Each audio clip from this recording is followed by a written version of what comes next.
A paz do Senhor Jesus, meus irmãos, glória a Deus, estamos aqui mais uma vez para falarmos do Senhor, para falarmos da sua Escritura, da sua palavra e para crescermos na presença dEle, segundo aquilo que Ele tem para nós, segundo aquilo que está na palavra dEle.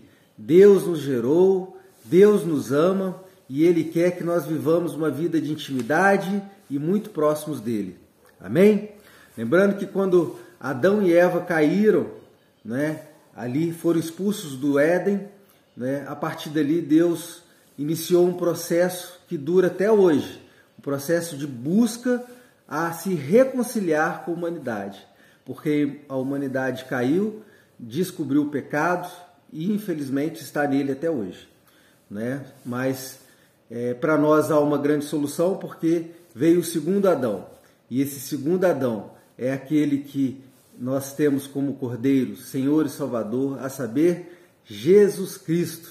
Amém, meus irmãos? E por meio dele, nós podemos nos reconciliar com o Senhor e recebê-lo na sua eternidade, assim que o nosso período terreno acabar e ele nos recolher para a sua glória, para a sua eternidade. Meus irmãos, hoje, sexta-feira, vou trazer para vocês aqui uma palavra rápida, uma palavra voltada aí dentro do contexto de Atos dos Apóstolos, no capítulo 17. Lembrando que no dia de ontem nós vimos Atos 16, vimos lá a prisão de Paulo e Silas, como Deus os livrou da prisão ali de forma milagrosa. Só que hoje, já avançando aí em Atos 17, Paulo e Silas se deslocam até a cidade de Tessalônica, onde eles continuam ali naquela segunda viagem missionária, onde Paulo e Silas continuam a pregar o evangelho de forma aguerrida, sobretudo disputando com os judeus lá nas sinagogas, sinagogas aí que eram os locais onde os judeus religiosos se reuniam, a fonte, era a célula mais periférica e mais forte dentro das comunidades onde estavam fora de Jerusalém.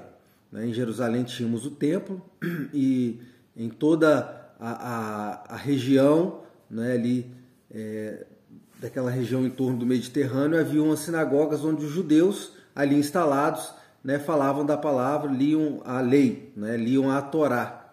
E era ali que Paulo escolhia para poder estar pregando a palavra, estar anunciando Jesus, a ressurreição de Jesus e o sacrifício de Jesus, que por meio desse sacrifício, tanto ele, Paulo, quanto Silas e todos que os ouviam, poderiam ser por meio desse sacrifício resgatados do pecado, reconciliados com Deus e a partir daí viver uma vida voltada diante das Escrituras, diante desse novo evangelho, dessa nova aliança, porque até então era só a Torá que era a fonte de inspiração e também fonte de consulta naquilo que se dizia a respeito às questões religiosas. E Paulo pregava ali o evangelho e ele sempre gerava um resultado muito parecido, que era parte das pessoas, parte dos judeus e daqueles que se convertiam ao judaísmo, recebiam e aproveitavam da palavra, se arrependiam dos seus pecados e começavam a seguir e a ouvir Paulo e Silas de uma forma mais próxima. Todavia havia sempre um outro grupo e nesse outro grupo havia sempre uma contenda e havia sempre ali um certo processo de repelir Paulo, porque eles se sentiam incomodados, porque havia ali alguém que trazia um novo conceito, uma nova religião, um novo conteúdo, e era um conteúdo muito que realmente fazia sentido, muito relevante, muito convincente, e aí eles sentiam que aquilo ali poderia acabar com as estruturas religiosas deles daquele tempo. Paulo e Silas vão até a cidade de Tessalônica, onde há esse processo, ali eles pregam a palavra, muitos gregos se convertiam, inclusive haviam mais gregos se convertendo do que os próprios judeus. Lembrando que nessa segunda viagem, né, Paulo e Silas estavam indo de cidade em cidade que era própria dos gregos, né? Então por isso que havia muitos gregos, né? E um grupo de pessoas se destacava, né, nesse processo de conversão, que eram os gregos. E aí, né, embora tivessem outros povos, os gregos eram sempre os que estavam mais ouvindo e gostando de, né, gostando de ouvir da palavra e também se convencendo de que aquela palavra era verdadeira, né? Isso aconteceu na cidade de Tessalônica. Aí um grupo de judeus ficaram muito incomodados, os religiosos, procuraram, né, agredir e repelir Paulo e Silas, né? Eles acabam se escondendo, mas vão ali para a casa de Jason, né, atrás de Paulo e Silas, não acham Paulo e Silas, né, lançam mão de Jason e o levam para o cárcere e inquirem ele, né, e fazem ali várias perguntas, enfim. Depois soltam Jason e esse grupo todo migra para uma cidade vizinha chamada Bereia. E nessa cidade de Bereia era a cidade onde, né, Paulo e Silas continuam, né, a pregação, sobretudo nas sinagogas, e assim, porque nas sinagogas a leitura da Torá e da lei era feita nos sábados. Então no restante da semana, né, havia essa verbalização, essa pregação, eles estavam apregoando a palavra todo o tempo, então por isso também o resultado vinha mais rápido, eles tinham volume de trabalho.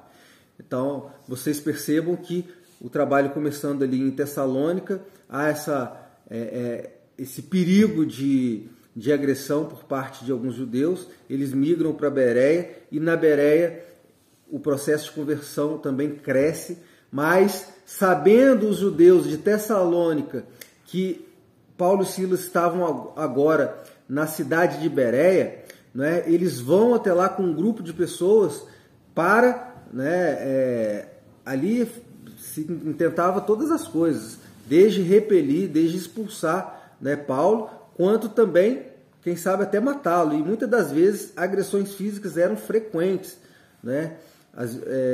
Muitas das vezes aqui na palavra do Senhor não há o relato de todas as vezes que eles foram apedrejados, açoitados, foram agredidos, né?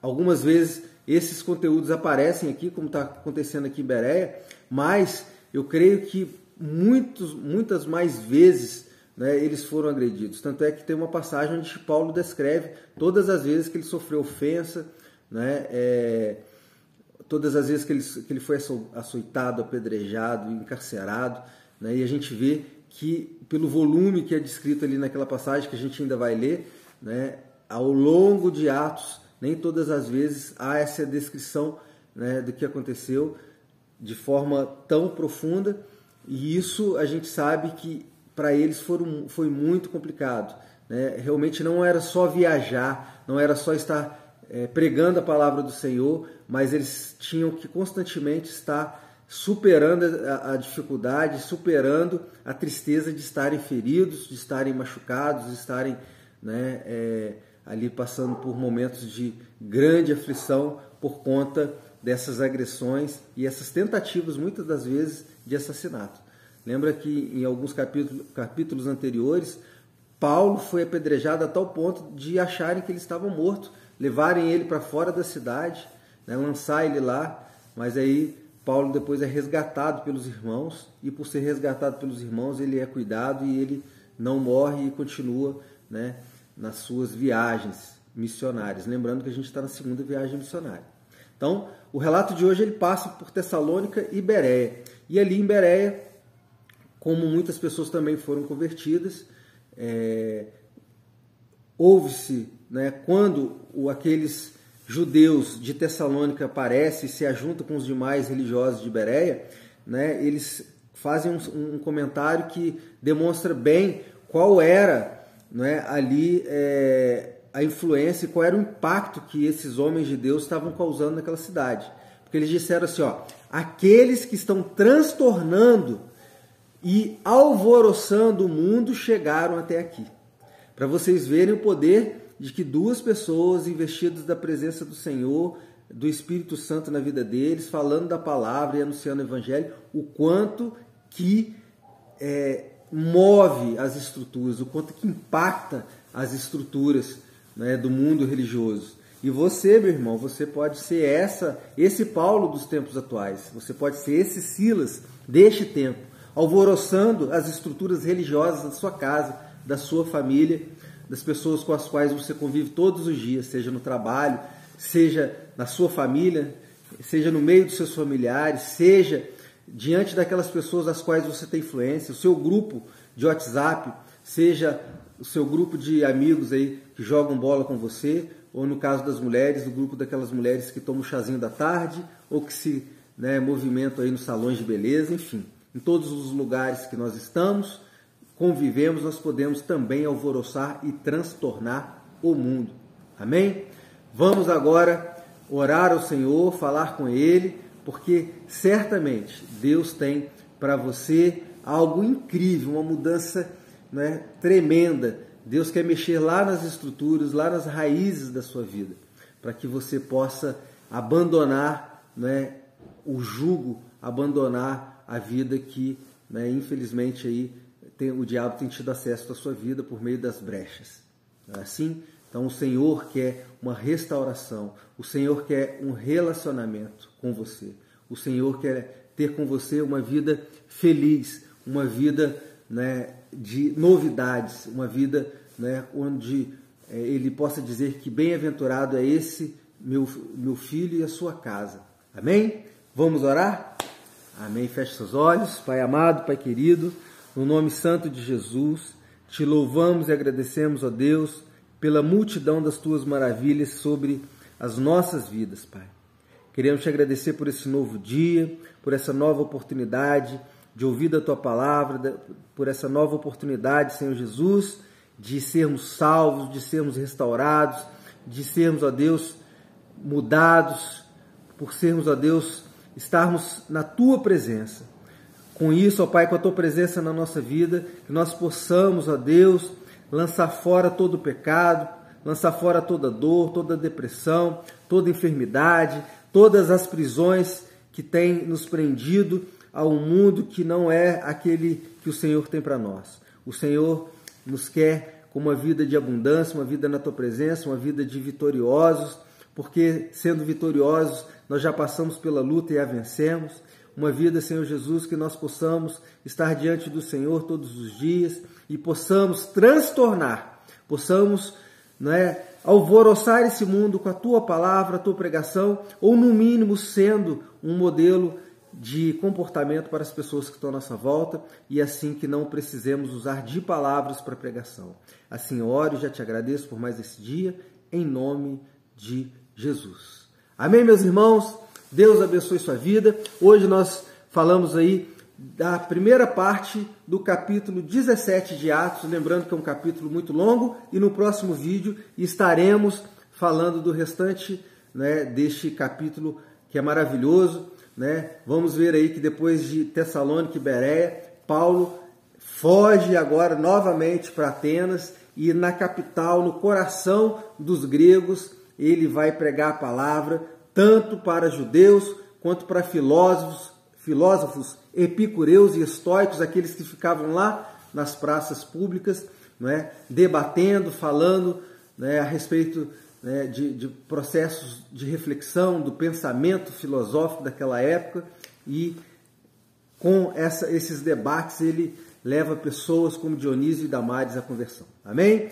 Continuemos aí nessa nossa corrente, na qual você me ajuda aí a estar enviando esse vídeo para as pessoas que você ama. Envie aí, compartilhe grupos de WhatsApp, né? E também curta aí o nosso vídeo e comenta também aí a respeito, né, de pedido de oração, né? Comenta aí a respeito do nosso vídeo, né, como tem sido na sua vida. Enfim, te agradeço por estar comigo aqui em mais um vídeo.